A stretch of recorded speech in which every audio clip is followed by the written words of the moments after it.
Et Dieu m'a parlé dans mon cœur. Mais c'était fort, c'était fort, c'était fort, c'était fort. Et ce mot retentissait dans mon cœur. Dieu n'abandonne jamais. Dieu n'abandonne jamais.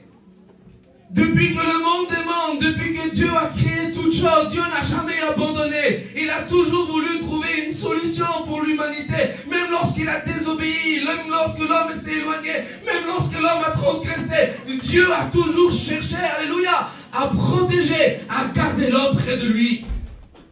Dieu n'a jamais voulu accepter que l'homme soit loin de lui. Dieu n'a jamais accepté qu'il puisse abandonner sa créature. Jamais Dieu a abandonné. Et le mot qui retentissait dans mon cœur était celui-ci. Dieu ne déclare jamais forfait. Et Dieu n'est pas un lâche. Et Dieu, lorsqu'il veut bénir, il bénit. Amen. Comment tu vas te mettre un verset dans la parole de Dieu? Tu vas te mettre ça bungo. Demain 10 minutes. Amen. Alors Philippiens au verset 6,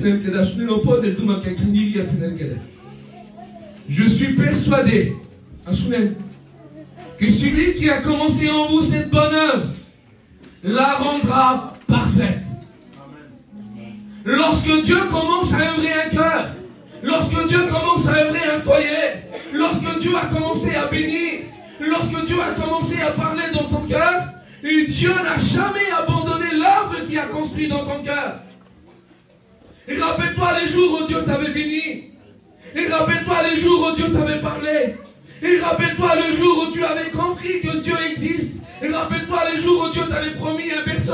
Et rappelle-toi le jour où tu étais appelé au ministère. Et rappelle-toi le jour où tu avais confié ta vie au Seigneur. Et rappelle-toi du jour où tu avais bâti ta vie en Dieu. Et rappelle-toi du jour où Dieu t'avait parlé, où tu avais été baptisé du Saint-Esprit, où les serviteurs sont venus te visiter. Et rappelle-toi le jour où tu as pleuré pour Dieu, où tu t'es consacré pour Dieu. Et rappelle-toi le jour où Dieu t'avait parlé. Et j'aimerais te dire que même si toi tu as tout abandonné, jamais Dieu a abandonné cette œuvre. Alors les hommes, lui, ils abandonnent vite. La nature de l'homme est abandonnée. Lorsque le combat devient trop intense, lorsque le combat devient trop difficile, lorsque la famine survient dans nos vies, lorsque les complications surviennent sur nous, lorsque les situations deviennent trop compliquées, et lorsque le combat devient intense, l'homme abandonne. La Bible déclare que 12 hommes dans un jardin, ils ont abandonné Jésus. La Bible déclare que Judas a abandonné Jésus. Que tous les disciples ont abandonné Jésus. Donc l'homme est fragile. Et l'homme, il abandonne vite. Il a tendance à abandonner trop vite. Lorsque le combat devient trop compliqué pour un boxeur, vous savez ce qu'il fait? Il déclare forfait. Il jette l'éponge. Et puis c'est vrai ça, Seigneur.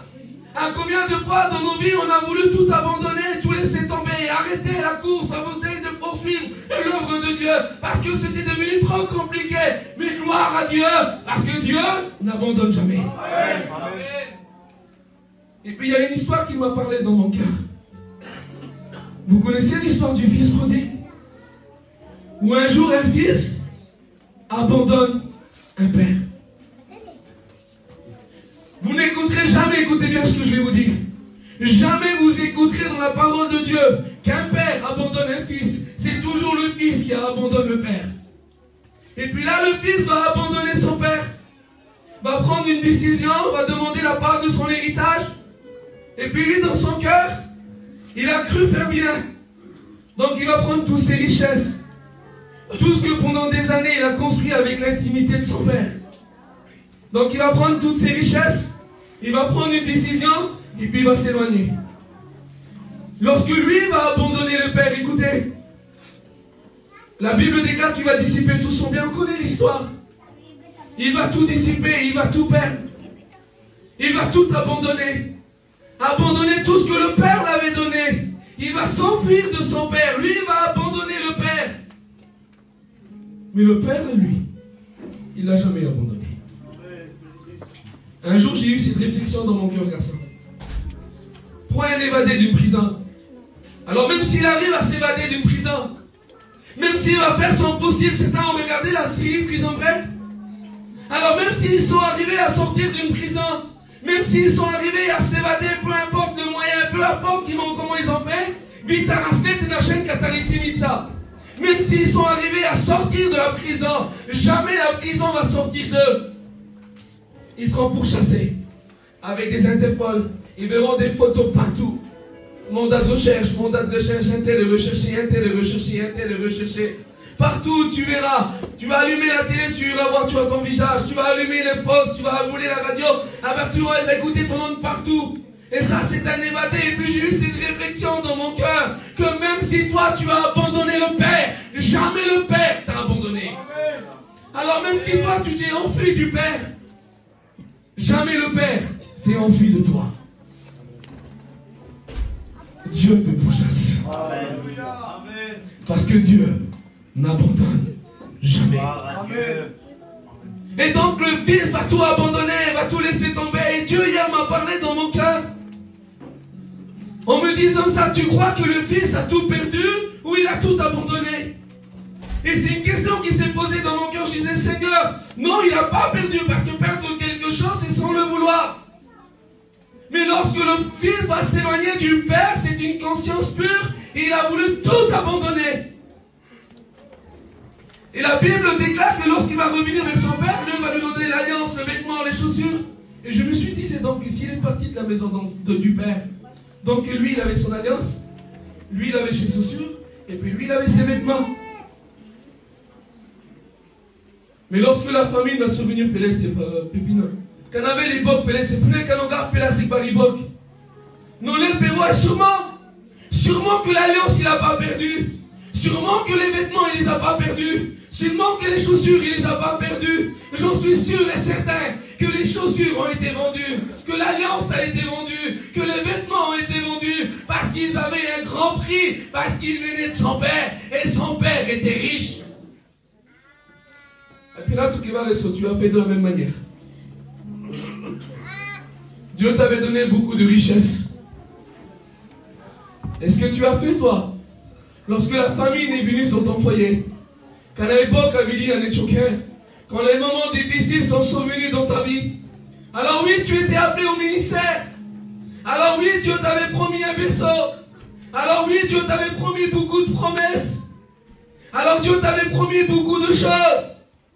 Mais la déception, la famine est venue dans ton cœur. Est-ce que tu as fait? Tu as vendu. Tu as tout abandonné. Tu as tout laissé tomber. La décision que tu as prise avec ton foyer. Ah ben, j'irai plus à l'église. Je ne vais plus servir Dieu. J'y croirai plus pour le petit berceau. Est-ce que tu as fait? Tu as vendu les bénédictions. À cause de la faim, à cause de la famine, à cause de ce qui est survenu dans ton foyer. Tu as voulu tout vendre. Tout vendre. Tout vendre, tu as voulu tout abandonner. Tu ne voulais plus y croire. Alors tu as tout abandonné. Et aujourd'hui tu as fait comme Ésaü. À cause de la faim, tu as vendu le droit de bénédiction. Et aujourd'hui tu vis des familles. Aujourd'hui dans ton foyer tu dis, Seigneur, pourtant c'est toi qui as abandonné Dieu. Alors dans tes moments difficiles, tu sais ce que tu dis? Seigneur, c'est toi qui m'as abandonné. Seigneur, c'est toi qui m'as laissé tomber. Seigneur, je souffre trop. Je pleure trop. Seigneur, j'ai tout perdu. Non, tu n'as pas perdu, tu as vendu. Seigneur, j'en ai trop fait, j'en ai trop dit. Seigneur, j'ai fait trop débat et dans l'église. Ça va pas, Seigneur, j'ai abandonné la communion. J'ai abandonné les promesses. J'ai abandonné les programmes. J'ai abandonné la chorale. J'ai abandonné le piano. J'ai abandonné la guitare. J'ai abandonné les chants. J'ai abandonné tout, Seigneur. J'ai abandonné ton œuvre. Et tu sais, quand le combat devient trop intense, quand le combat devient trop difficile, et je pensais à l'histoire de Jésus. Rappelez-vous du message. Dieu n'abandonne jamais. Et je me suis fait la réflexion, moi, Yanni. En Christ il était à l'agonie de la mort, en train de souffrir, une couronne d'épines sur sa tête, des mains et des pieds cloués. Il était en train de souffrir, le péché de l'humanité en train de le porter. La Bible déclare qu'il s'est fait pécher pour nous, et nous, on n'était pas pécheurs, il s'est fait pécher, mais la Bible déclare ainsi qu'à un moment donné, il va faire la prière du psaume 22. Il va dire, mon Dieu, Pourquoi m'as-tu abandonné? Et la réflexion qui s'est faite dans mon cœur, Pépino, est-ce que le Père a abandonné son Fils? Au-delà, tu me contredis. Tout le message que j'ai marqué de là, après je me suis trompé. Pourtant, Seigneur, tu es contre l'abandon. Sur le nom Apocalypse, ce que j'ai contre toi, c'est que tu as abandonné. Dieu n'a jamais approuvé quelqu'un qui abandonne. Et j'aimerais te dire que tout ce que tu as abandonné, jamais Dieu t'a approuvé. En disant que tu as voulu ainsi, Dieu ne m'a pas appelé, je me suis trompé, c'était des émotions. Le petit berceau qui m'avait promis, c'était pas vrai. Lorsque Dieu m'a promis que je serais baptisé du Saint-Esprit, c'était pas vrai. Lorsque mon foyer serait béni, lorsque je voulais chanter, lorsque je voulais témoigner, c'était des frissons, des émotions, ce n'est plus pas vrai. J'aimerais te dire que non, Dieu ne s'est pas trompé. Dieu a voulu le faire, mais c'est toi qui as laissé tout tomber. Alors est-ce que le Père a abandonné le Fils? Et la prière s'est faite dans mon cœur, je dis Seigneur, je me suis trompé. Puis là, tu es contre l'abandon, mais là, puis là, ton Fils est en train de faire une prière que tu l'as abandonné. Et Dieu m'a parlé dans mon cœur. Est-ce que vous croyez que Dieu parle? Amen. Il m'a dit jamais, jamais, jamais j'ai abandonné mon Fils. Et jamais j'ai abandonné mon Fils. Le texte littéral est dit, j'ai détourné mon regard, mais je ne l'ai jamais abandonné. Et la preuve que Dieu n'a pas abandonné son Fils, parce que Christ n'est pas resté sur une croix, Christ n'est pas resté sur un tombeau. Le troisième jour, il est ressuscité. Et dit Amen. Alléluia. Mais parfois, dans les moments de souffrance, lorsque ça devient trop difficile, lorsque dans nos foyers, qu'on a vu qu'on a tout perdu, et lorsqu'on se voit diminuer, lorsqu'on voit qu'on a tout laissé tomber, la prière qui se met dans nos cœurs, Seigneur, j'ai tout perdu. Seigneur, tu m'as abandonné. Seigneur, je souffre trop. On m'a trop fait mal, on m'a trop déçu. On m'a laissé tomber, Seigneur. Tu m'as abandonné. Tu m'as abandonné. Tu m'as abandonné. Tu m'as abandonné. Et j'aimerais te dire que Dieu ne t'a pas abandonné. Amen. Dieu ne t'a pas abandonné. Amen. Donc le fils prodigue va prendre une décision. Il avait tout perdu, tout laissé tomber. Il avait tout vendu, il avait tout dissipé. Il a fait tout disparaître. Il n'y avait plus rien dans ses mains. L'alliance n'était plus là. Les chaussures n'étaient plus là. Les vêtements, excusez-moi, n'étaient plus là. Il avait tout abandonné, tout laissé tomber. Mais j'aimerais te dire, tant que le Père est là, il y a encore de l'espoir. Amen. Martin Luther King a dit ce mot un jour. Tout ce que j'avais dans mes mains, je l'ai perdu. Mais tout ce que j'ai placé dans les mains de Dieu, je le possède encore. Écoute, lorsque le Fils va revenir vers le Père, dans ses mains, il y avait encore l'alliance Moïse. Il y avait encore les souliers. Il y avait encore le vêtement. Dieu n'a jamais vendu les vêtements du Fils. Le Père n'a jamais vendu l'alliance du Fils. Le Père n'a jamais vendu les souliers du Fils. Le Père n'a jamais abandonné le Fils. Le cœur du Père attendait le Fils. Amen. Et j'aimerais te dire que même si toi tu as tout abandonné, jamais Dieu t'a abandonné. Amen. Écoute ce que je vais te dire. Ton appel au ministère, il est encore entre les mains de Dieu. Amen. Ton petit berceau que Dieu t'avait promis, il est encore dans les mains de Dieu. Les promesses que Dieu t'avait dit, ils sont encore dans les mains de Dieu. Crois pas que Dieu les a abandonnés. Le diable va te faire croire que ce n'est pas vrai, que Dieu t'a abandonné, que Dieu t'a oublié, que ce n'est pas vrai, que ce n'est pas vrai, que ce n'est pas pour toi. Ce n'est pas vrai. Dieu n'abandonne jamais. Dieu n'est pas un lâche. Le combat n'est pas trop difficile pour lui. À chaque fois que Dieu a combattu, il est toujours sorti vainqueur. Dieu n'est pas un perdant. Dieu n'est pas un perdant. Dieu n'a jamais perdu. Et j'aimerais te dire encore que Dieu est en train de combattre pour ton foyer. Alors même si toi tu as tout abandonné, entre les mains de Dieu, il y a encore de l'espoir.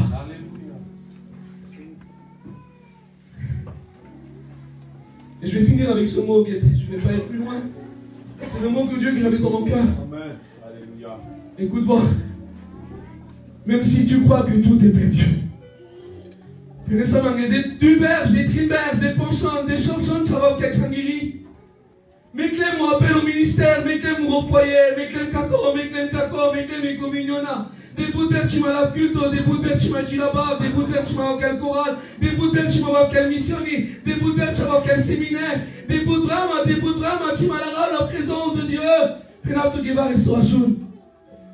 Rien n'est perdu. Amen. Tout est entre ses mains. Amen.